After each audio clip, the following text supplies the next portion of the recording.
पेहलगाममध्ये 22 एप्रिलला घडलेल्या घटनेच्या निषेधार्थ आणि सिंदूर ऑपरेशनच्या माध्यमातून भारतीय सैनिकांनी केलेला पराक्रम याचा आनंदोत्सव म्हणून आज विश्व हिंदू परिषदेच्या मार्फत माजी सैनिकांचा सत्कार आणि महादेवाची आरती करून आनंदोत्सव साजरा करण्याचा हा कार्यक्रम होता। त्या कार्यक्रमात अनेक आपले स्वामीजी जवळजवळ 10-15 स्वामीजी उपस्थित होते आणि प्रतिष्ठित नागरिक माजी सैनिक यांच्या उपस्थितीत अतिशय छोटा आणि चांगला कार्यक्रम झाला।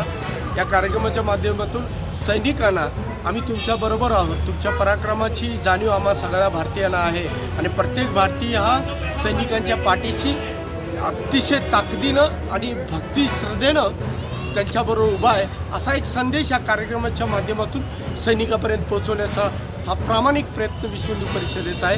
विश्व हिंदू परिषदेच्या सगळ्या पदाधिकाऱ्यांचं अभिनंदन करतो की या कार्यक्रमाच्या माध्यमातून अनेक युवकांच्यामध्ये देशभक्तीचे नवं रोपटं अनेकदा फुललं जाईल आणि त्याचंच देशभक्तीमध्ये रूपांतर होऊन देशाची जी परिस्थिती आहे ती आणि मजबूत होईल अशी अपेक्षा या कार्यक्रमाच्या निमित्तानं आपण करू शकतो।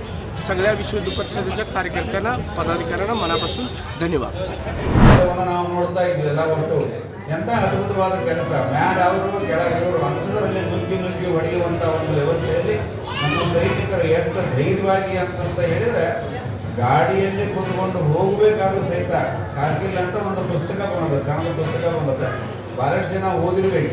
ಅದರಲ್ಲಿ ಒಬ್ಬ ಯೋಧನ ಒಂದು ಕತೆ ಬರ್ತದೆ, ಎಲ್ಲ ಒಟ್ಟು ಆದಂಥ ಘಟನೆ ಬರ್ತದೆ। ಅವನು ನೋಡ್ರಿ ಇದರಲ್ಲಿ ಕೂತಿರ್ತಾನೆ, ಭಾರತದ ಇತಿಹಾಸವನ್ನೇ ಹಾಡಿಕೊಂತ ಅವ್ರಿಗೆಲ್ಲ ಸ್ಫೂರ್ತಿ ಕೊಡ್ಕೊಂತ ಹೋಗ್ತಾ ಇರ್ಬೇಕಾದ್ರೆ ಶೆಲ್ ಬಂದು ಬೀಳುತ್ತದೆ, ಒಬ್ಬ ಖಲಾಸ್ ಆಗ್ತಾನೆ, ಅವನು ಎತ್ತಿ ಗಾಡಿಯಲ್ಲಿ ಹಾಕಿಕೊಂಡು ಮತ್ತೆ ಯುದ್ಧಕ್ಕೆ ಹೋಗ್ತಕ್ಕಂಥ ಒಂದು ವ್ಯವಸ್ಥೆಯನ್ನು ಮಾಡ್ತಾರೆ। ಎಷ್ಟು ಧೈರ್ಯ ಆತ್ಮವಿಶ್ವಾಸ ಅವರಲ್ಲಿ ಇರ್ತದೆ। ಅದಕ್ಕೋಸ್ಕರ ಅಂಥವರಿಗೆ ನಾವು ಎಷ್ಟು ಧನ್ಯವಾದವನ್ನು ಹೇಳಿದ್ರು ಹಣ ಕಡಿಮೆನೆ। ಅದಕ್ಕೋಸ್ಕರ ಅಂಥ ಒಂದು ಚಿಂತನೆಯಲ್ಲಿ ಮೊನ್ನೆ ಪೇಪರ್ದಲ್ಲಿ ನೋಡ್ತಾ ಇತ್ತು, 3-4 ದಿನ ನಮ್ಮ ಯೋಧರು ಲಗ್ನವಾಗಿ ಮರುದಿವಸನೇ ಅವ್ರಿಗೆ ಹೋಗ್ತಕ್ಕಂಥ ಒಂದು ವ್ಯವಸ್ಥೆ ನೋಡ್ರಿ। ಅವರು ಹಿಂದೆ ಮುಂದೆ ನೋಡಲಿಲ್ಲ, ಇವತ್ತು ಲಗ್ನ ಆಗಿದೆ ಒಂದು ರಜಾ ಕೊಡ್ರಿ, ಅದು ಕೊಡ್ರಿ, ಇದು ಕೊಡ್ರಿ ಅಂತ ಕೇಳಲಿಕ್ಕೆ ಹೋಗಲಿಲ್ಲ। ನಮ್ಮಲ್ಲಿ ಏನಾದರೂ ಆಫೀಸ್ನಲ್ಲಿ ಯಾರಾದರೂ ಭಾಳ ಜನ ಇದ್ರು ಅಂತಂದೇ ಇಲ್ಲ ಲಗ್ನ ಆಗಿದ್ದಾರೆ ಒಂದು 2 ದಿವಸ ಸುಟ್ಟಿ ಕೊಡ್ರಿ ಅಂತ ನಾವು ಕೇಳ್ತಿರ್ತೀವಿ, ಹಂಗೆ ನಮ್ಮ ಆಫೀಸರ್ಗಳೆಲ್ಲ ಕೇಳ್ತಿರ್ತಾರೆ। ಆದರೆ ಅವ್ರು ಯಾರೂ ಅದನ್ನು ಕೇಳಿಲ್ಲ, ನೇರವಾಗಿ ಅಲ್ಲಿ ಹೋಗ್ತಕ್ಕಂಥ ವ್ಯವಸ್ಥೆಯನ್ನು ಮಾಡಿದ್ರು। ಇದು ದೇಶಾಭಿಮಾನ ಇದು।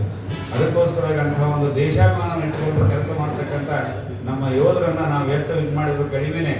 ಒಂದು ವಾಜಪೇಯಿ ಒಂದು ಒಳ್ಳೆ ಕೆಲಸ ಮಾಡಿದ್ರು, ಈ ಎಲ್ಲ ಬಹಳಷ್ಟು ಜನ MP ಗಳನ್ನೆಲ್ಲ ತಗೊಂಡು ಹೋಗಿ ಸಿಯಾಚಿನ್ದಲ್ಲಿ ಇಳಿಸ್ತಕ್ಕಂಥ